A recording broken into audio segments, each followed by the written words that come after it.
Mirë, para se me siguri interesi është për votimin nga jashtë, shumë shkurt disa informacione që lidhen me votimin brenda vendit. Më së pari ai që ka të bëjë me votimin elektronik në Vorë dhe në njësinë numër 10. Ne prej ditës së sotme në 4 pika të njësisë numër 10 në Tiranë dhe në 2 pika të bashkisë Vorë kemi ngritur qendra të informimit të votuesve, në të cilat votuesit, po dhe përfaqësues partive politike dhe kushdo tjetër interesuar, po kryesisht votues të këtyre dy njësive, mund të shkojnë dhe mund të provojnë pajisjet elektronike të votimit që do të përdoren në ditën e zgjedhjeve. Do ta bëjmë këtë deri në datën 11 maj, edhe në datën 11 maj. Janë 4 qendra, të cilat janë të lëvizshme në fakt, për njësinë 10 dhe 2, po të lëvizshme për bashkinë e Vorës, në të cilat do të prezantohen pajisjet e votimit elektronik dhe secili prej votuesit të këtyre dy njësive mundet të testojë veten në përdorimin e këtyre pajisjeve. Jemi në procesin e finalizimit të rekrutimit të operatorëve që do të, nga pikpamja teknike, do të asistojnë këtë proces. Jemi duke punuar ngushësisht me përfaqësues partive politike në procesin e rekrutimit të këtyre operatorëve, me qëllim që të mos kemi problemet që u konstatuan në zgjedhjet e vitit 2023. Ndërkohë, prej ditës së djeshme ka filluar procesi i trajnimit të operatorëve të përdorimit të PEI-t, janë shpërndar materialet për këtë qëllim trajnerëve dhe është një proces që do të vazhdojë për disa ditësh me radhë deri në datën 4-5 maj. Gati ka përfunduar procesi i rekrutimit të operatorëve të përdorimit të pajisjeve PEI, janë akoma pa mbuluar rreth 150 qendra votimi, akoma pa operator. Kemi numër kandidaturash edhe për këto qendra votimi, jemi në pritje të shqyrtimit, po shqyrtojmë këto kandidatura dhe besoj për punë ditësh, 2-3 ose deri në fund të kësaj jave, do të kemi informacion më të plot në lidhje dhe me këto qendra votimi. Po ajo çfarë është e rëndësishme të theksojmë është pikërisht procesi i trajnimit të operatorëve të pajisjeve të identifikimit elektronike të identifikimit. Sikurse mund të jeni njoftuar, ka mbritur fletët e votimit nga jashtë tashmë prej disa ditësh, janë duke u përgatitur së bashku me fletë e votimit dhe materialet e tjera zgjedhore për votimin brenda vendit në magazinat që kemi në Lundër. Mund të thuhet që përgjithsisht procesi i përgatitjes logjistike është duke shkuar sipas parashikimeve tona. Për sa i përket votimit nga jashtë, kemi përfunduar dorëzimin e zarfave për 100% të votuesve, të cilët janë regjistruar, pra për 245.935 zgjedhës. Jemi në procesin e shpërndarjes dhe dorëzimit të këtyre zarfeve tek votuesit. Deri tani janë shpërndar, pra zgjedhës të cilët e kanë marrë në dorë zarfin janë 154.770, pra 62% e zgjedhësve të regjistruar e kanë marrë dokumentacionin zgjedhor, e kanë marrë fletën me votimit. Kanë mbritur në Komisionin Qendror të Zgjedhjeve deri tani dhe janë përpunuar 19.025, po ky numër deri në fund të ditës 19.025 deri në momentin që ne flasim. Po deri në fund të ditës, sepse ne dimë se sa zarfa ka dorëzuar shërbimi DL-s, do të jenë rreth 22.000. Pra janë rreth 22.000 fletë votimit të cilat janë kthyer mbrapsht, që përbëjnë 12.5% të fletëve të votimit të cilat janë dorëzuar deri tani. Pra nga 154.770 që janë dorëzuar deri tani, 12.5% e këtij numri, fletësh votimi, kanë britur tashmë në Komisionin Qendror të Zgjedhjeve. Dhe sikurse juve keni parë, vazhdon procesi i administrimit të këtyre fletëve të votimit. Me kaq po e mbyll për t'ju lënë kohë për pyetjet.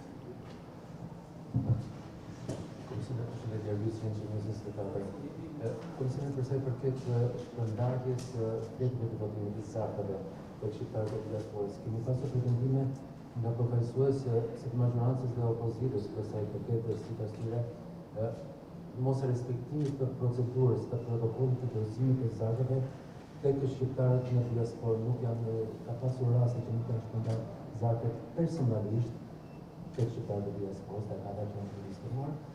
Pra, e them përsëris nga të dy palët. Ndërkohë që ditën e djeshme në dhënien tonë Komisioni i Partit Demokratik ka komunikuar me informacion për sa i përket vetëm 139 shqiptarëve të cilët janë regjistruar këtu jashtë në diasporë. Si keni pasur kontakte me operatorin postar? Çfarë po ndodh? Si mund të zgjidhet kjo situatë? Nëse mund të ndikojë në proces? Është me rëndësi të thuhet që ky numër është shumë i limituar i problematika. Pra, nga 157.000 votues, diçka më shumë të cilët e kanë marrë fletën e votimit, dhe është një numër që në raportet e me kohën është një numër shumë i madh. Do të thotë që sistemi është duke funksionuar relativisht shumë mirë. Ka problematike, janë bërë me dije këto problematika Komisioni Qendror të Zgjedhjeve, por sikur se thash, numri është i limituar. I kemi adresuar këto shqetësime me përfaqësues të kompanisë, edhe në mënyrë zyrtare për shtetet ku janë paraqitur këto pretendime, kryesisht në Greqi, po diku edhe në Itali, diku edhe në një shtet tjetër, po në këtë numër të limituar problematikash, në mënyrë masive këto problematika janë në Greqi. Vetëm pak më përpara patëm edhe një komunikim drejt për drejti ne si Komision Qendror i Zgjedhjeve me përfaqësuesit dhe me drejtuesit e kompanisë në Greqi, dhe kemi marrë prej tyre premtimin, të themi, e kanë kontraktuar, por te i kësaj që do të kemë fokus të shtuar tek ky proces, që në fundit është çështje njerëzish që ata kanë të punësuar, kush e kryen këtë shërbimin, por ju kemi kërkuar që të kenë gjithë vëmendjen e dur, edhe pse në një lloj mënyre për këta është punë si gjithë punët e tjera, në një lloj mënyre sigurisht se shpërndajnë edhe dokumentacion tjetër apo dërgesa të tjera postare. Po ju kemi kërkuar që brenda atyre parashikime kontraktore të përgjigjen atyre angazhime me qëllim që ky proces të marrë atë vëmendje që do duhet të marrë. Për ne është parësor, shumë i rëndësishëm, shpresojmë që edhe për ata të konsiderohet i tillë. Konfirmoj që do të ketë një vëmendje të shtuar, do ketë porosi të shtuara tek punonësit e tyre për të evituar ato problematika që janë evituar deri tani. Jemi në ndjekje të këtij procesi, jemi duke administruar çdo kërkesë që vjen, çdo shqetësim që vjen. Do të shohim në fund se si do të ecim, por fakti që një numër kaq i madh zgjedhësish tashmë e kanë fletën e votimit është optimiste, të themi, për ne.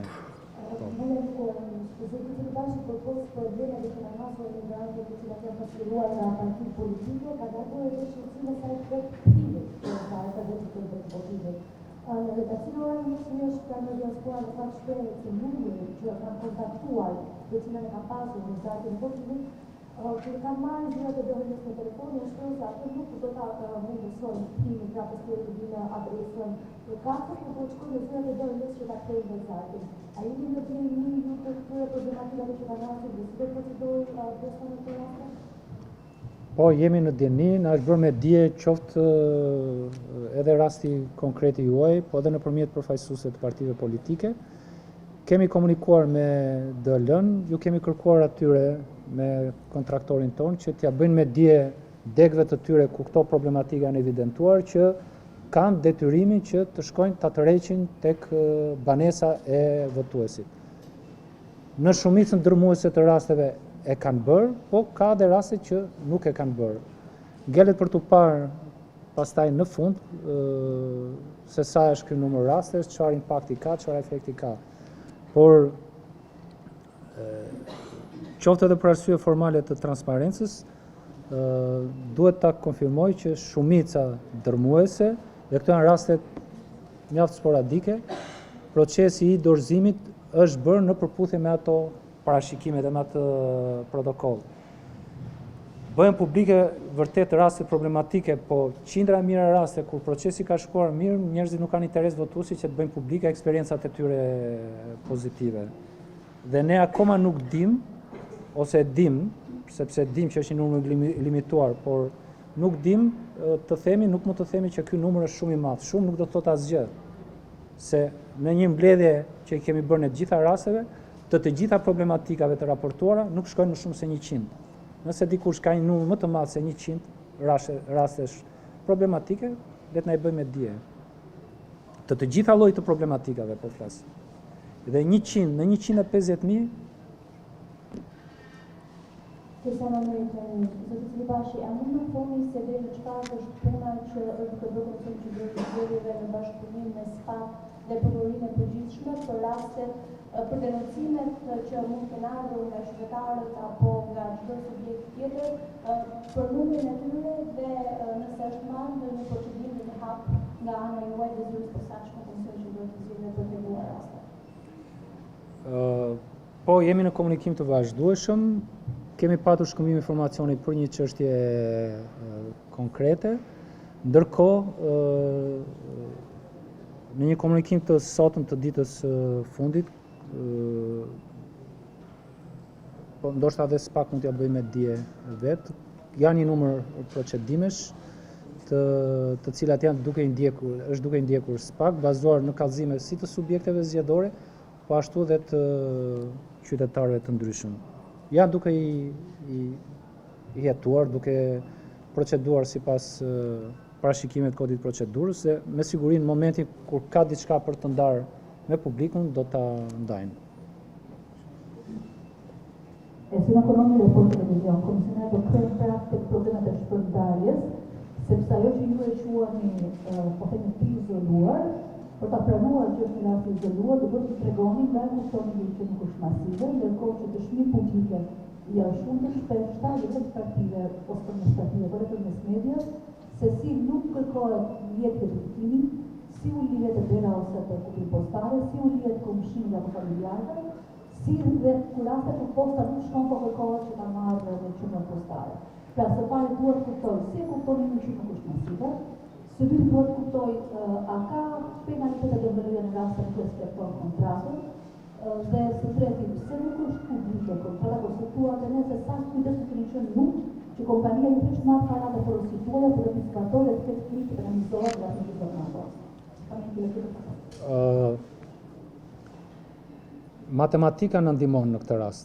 Nëse ne themi 100 dhe unë nuk di më shumë se 100 raste, nëse kemi më shumë se 100 raste, ne nuk mund të dalim dhe të pyesim njerëzit. Unë jam duke folur për ato raste të cilat janë bërë prezent Komisioni Qendror të Zgjedhjeve ose nëse edhe janë bërë publike. Të gjitha këto rastet, duke i numëruar, ne nuk na shkojnë më shumë se 100. Nëse dikush ka një shifër tjetër, do japi atë shifrën tjetër dhe do të vlerësojmë kjo shifër në raport me 154.770, si qëndron.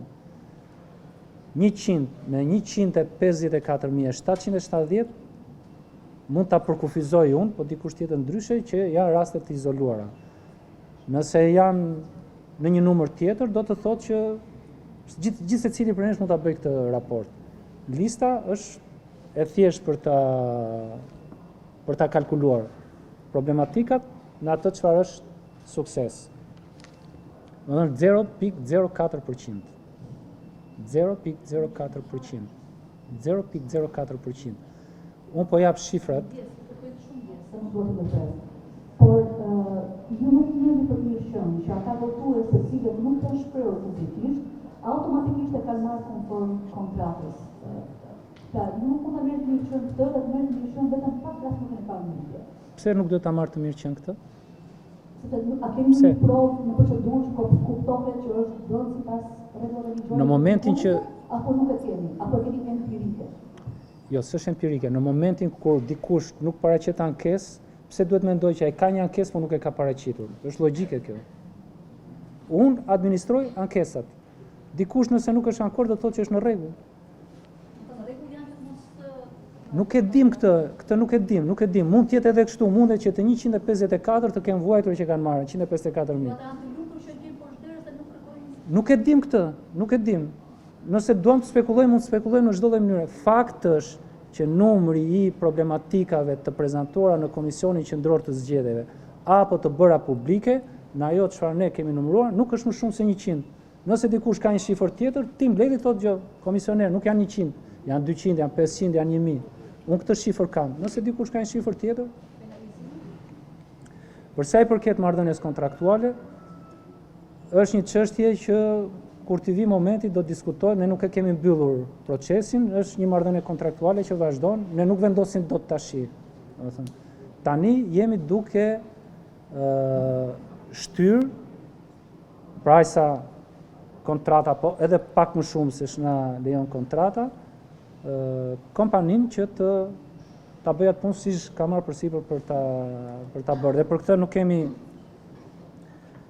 pikën e hezitimit, edhe pse do duhet ta themi që kemi të bëjmë me një ndër 2-3 operatorët më serioz në botë të shërbimit postar.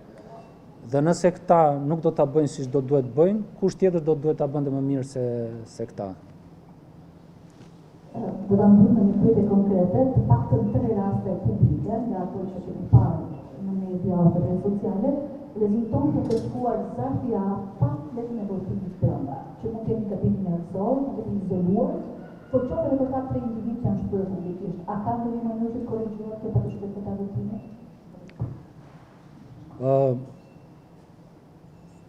Mundet dhe as këtë nuk e mitigojmë dot, nuk e qasim dot në mënyrë që qoftë si problematik të jetë e pranueshme për gjitha palët. Mundet që edhe 100 kusur punonjës të KQZ-s të cilët u organizuan në këtë proces, dikush prej tyre të ketë gabuar. Mundet, nuk mund të them që jo, nuk ka mundësi që atyre njerëzve duke të shkuar, votuesve duke të shkuar zarfi dhe janë duke gënjur ata. Mundet. Por është një çështje që kam frikë se nuk e vërtetojnë dot, sepse për dikush mund të jetë i besueshëm, për dikush tjetër mund mos jetë i besueshëm. Na është bërë me dije, edhe në mënyrë ndoshta jo dhe kështu shumë zyrtare, që në një rast një votues e ka bërë që të duket sikur nuk e ka fletën e votimit brenda zarfi.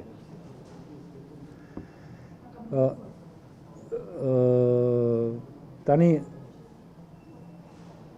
ne nuk shohim një zgjidhje të paktën për momentin, që sepse sa kohë kjo çështje nuk mund të vërtetohet në mënyrë shtëruese, është gabimi i Komisionit Qendror të Zgjedhjeve apo është spekullim i ndonjë zgjedhësi, është pak e vështirë për të dhënë një zgjidhje. Normalisht dikush mund mendonte mund t'i dërgojmë në fletë tjetër votimi, po sa të sigurt jemi ne që ky rast është i tillë për shkak të një gabimi të ardhur nga Komisioni Qendror i Zgjedhjeve. Edhe pse personalisht mendoj që mund mos kisha asnjë problem në një lloj mënyre, edhe se nëse do t'i dërgoni dhe një fletë votimi të dytë dhe të tretë, nuk ka se çfarë bën, sepse tek zarfi A dhe zarfi A që do futet e zarfi B, do duhet të vendosi një fletë votimi dhe një zarf A. Nëse ka më shumë se një, a fletë votimi e tij është e pavlefshme. Fletën e dytë votimi nuk ka çfarë ta bëj, çfarë t'i bëj asaj, sepse edhe nëse do t'japi dikujt tjetër, ai tjetri nuk ka përse t'i duhet. Ajo fletë votimi është e dallueshme nga shumë element nga fleta e votimit brenda vendit. për mua nuk ka ndonjë frikë edhe nëse do t'i dërgoj një fletë votimi e dytë, po sa kohë që nuk ka një kërkesë për këtë gjë dhe nuk ka një shtys tjetër. Erman Qoli nga televizioni Viziosos. Zoti Ilisht, mënyra e votimit të emigrantëve të diasporës tani më është kryer në trend. Për shembull, bërë video virale duke votuar publikisht. A jeni në dy standarde në të pjesë, pra nëse ne bëjmë një votim publik në Shqipëri dhe publikojmë votën tonë, apo fotografojmë ne dënojmë, pra marrim masën për taksë, ndërsa nëse e bëjmë jashtë, çfarë masash? Pra, tu referohen imigrantët që kanë një pasaportë të një shteti tjetër. Si mund të administrohet?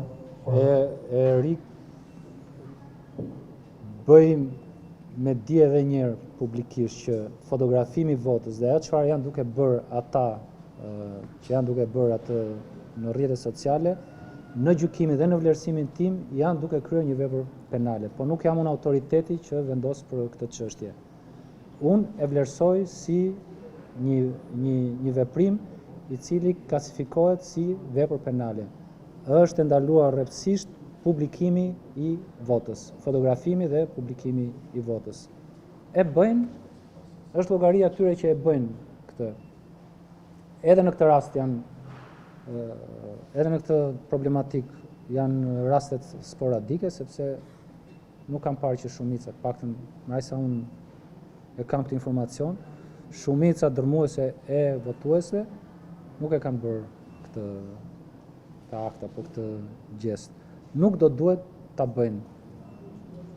Nëse kjo thirrje dhe këshill rezonon tek veshjet dhe mendja e tyre, mirë. Nëse jo, është çështja e tyre. Mendoj që edhe partitë politike të gjithë spektrit do duhet të angazhohen në një thirrje të tillë publike.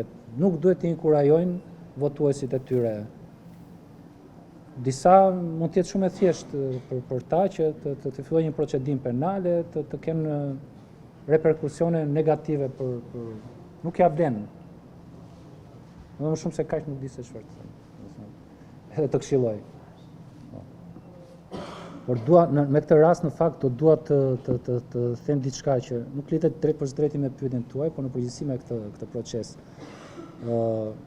Nuk mund mos ta shpreh edhe personalisht kënaqësinë time dhe respektin e thellë për të gjitha të masë të madhe votuesish nga jashtë, të cilët edhe kur ka patur në një problematik janë treguar humble në këtë proces, e kanë adresuar ashtu sikurse do duhet të adresohet. Nuk kam asgjë dhe kundër atyre të cilët pa kontaktuar me Komisionin Qendror të Zgjedhjeve, atë problematikën e prezantojnë në rrjetet sociale. Nëse ke një problem, kontakto KQZ-n, kontakto median, është pa sens për mendimin tim. Po gjithsesi nuk kam asnjë gjë kundra, realisht. Po për ata të cilët janë përgjigjur ashtu sikurse do duhet i përgjigjen këtij procesi, kam mirënjohjen dhe falënderimin më të madh, janë shumica dërmuese. Sepse jemi duke paguar para, tonelata parash për këtë proces, edhe mendoj që do duhet ta respektojnë, domethënë sikurse besojnë ne si institucion e bëjmë këtë, po dhe ata se janë parat tuaja të mira që ne kemi vënë dispozicion për t'ia mundësuar kësaj kategorie votuesish që ta marrin fletën e votimit aty ku janë në banesë edhe.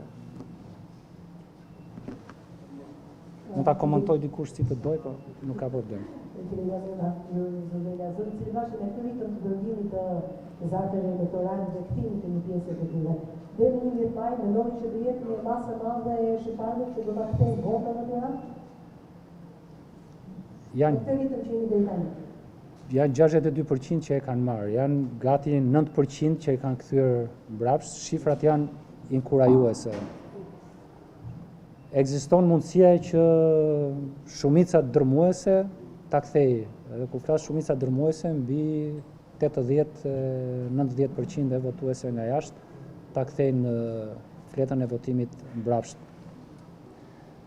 Nuk do kishin harxuar kohë për të regjistruar në platformë, nëse nuk do të kishin interes për të votuar.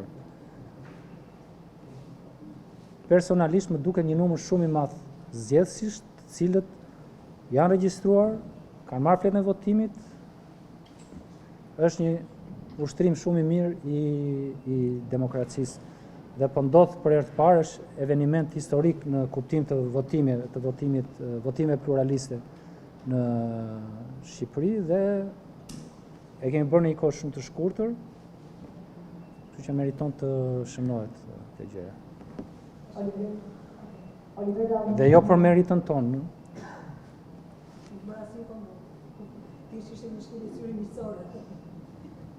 Oliver Gavon që nga mësën në televizion, zërë se ka këtu. I shof. Po, ka ngritur dorën janë 7-8 herë, po është shumë... Në 26 mars, Parti Politike firmosi në KQS kodin e etikës, pra një marrëveshje për kodin e etikës. Në fakt, kemi vënë re të gjatë gjithë nisës fushatës, dhe deri tani, që gjitha këto pika janë shkretur. Pra kemi fjalë në një grupe, përdoru rastin në Ana Magjerancë, që është opozitës, edhe rasti i kryeministrit që sigurisht shkatroi edhe një ndeshje në një shëndet. A do merr masa, po do ketë rëndësi të kodit etika, do të prapë në një besim partive. Më vjen keq ta pranoj ta them, por ne nuk bëjmë dot gjë për këtë gjë. Edhe ligjërisht nuk kemi ndonjë kompetencë për të bërë. Tash është çështje e sjelljes në përgjithësi të politikës. Nuk e di nëse jam në pozitën edhe institucionale dhe atë të moshës për të dhënë këshilla, por vlen, jo, institucionale ndoshta vlen të them këtë që mirë është që të ketë vetë përmbajtje nga të gjithë, veçanërisht nga leadershipi politik i gjitha krave, në adresimet që ata bëjnë në fushatën elektorale. Tani dikush e quan atë stilistik, dikush e quan ofendim, edhe se cili për nesh ka gjykime dhe opinionet e veta. Për shjet e mia, mirë është jetë ndryshe. Jeni ndarë si pas gjimit. Zotëri Bashi, në dhe të rëndër pak të kene kolegës Kristiana Fankonfari, të tajë pyeti lidhur me denoncime që vinë në Komisionin Qendror të Zgjedhjeve. Por shpofet Komisioni Qendror të Zgjedhjeve i ka mekanizmat për të monitoruar zgjedhjet e kandidatëve në rrjetet sociale, dhe këtu i referohet në rasti konkret që ka të bëjë me Adriana Kalan, kandidatin e Partisë Demokratike, e cila publikisht në formën një giveaway ka ofruar ose një shpërblim financiar të ndjekësit e saj në rrjetet sociale në rast se do ta mbështesin në garën elektorale. Cili është qëllimi juaj lidhur me këtë rast dhe përbën kjo një vepër korruptive? Nuk e kemi shqyrtuar ashtu sikurse do duhet të shqyrtohet proceduralisht, por mund ta them publikisht, ta këshilloj kandidatin që ta heqë atë postimin. Zëri komisioner, kuadër tjetër që janë dërguar, a ka mbetur ndonjë në zyrën postale, pashë nuk është përhequr nga zgjedhësi? Nuk e kuptova një? Kuadër praktikës që në rast se zgjedhësi nuk e tërheq brenda tentativave, fleta postare qëndron në zyrën, fleta e votimit qëndron në zyrën postale. Ka mbetur tjetër? Po ka, sepse ata do duhet, nëse nuk gaboj, deri në datën 4 maj, t'i mbajnë në zyrat e tyre. Dhe pas datës 4 maj, do duhet ta kthejnë mbrapsht në komisionin që... Jo, nuk e kemi. Nuk e kemi këtë shifër.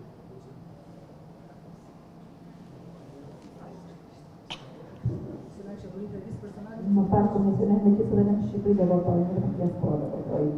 Në shkretë të Ministrisë së Brendshme ju informoheni se 150.000 e ca votues nuk kanë foto identifikuese. Nuk di që më thënë kjo e do bëllua rrezikojnë kë numër zgjedhjes të mos votojnë duke mos pasur fotografi identifikuese, si mund ta kuptoj të shifër. Në listën e zgjedhësve janë të gjithë këta votues dhe është pak po i sigurt që do të votojnë nëse do të paraqiten në qendrën e votimit. Nëse ishte kjo pyetja, nuk rrezikon të drejtën e tyre për të votuar.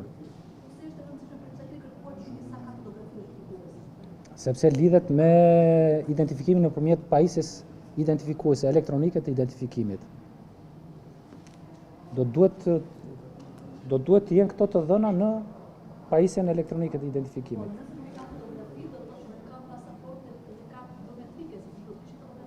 Jo, kanë, po mund mos jetë recente ajo fotografia. Po në listën e zgjedhësve është edhe mund të paraqitet në nxjerr dokumentin e identifikimit pas momentit kur është shpallur lista përfundimtare e zgjedhësve dhe mund të votojë. Faleminderit.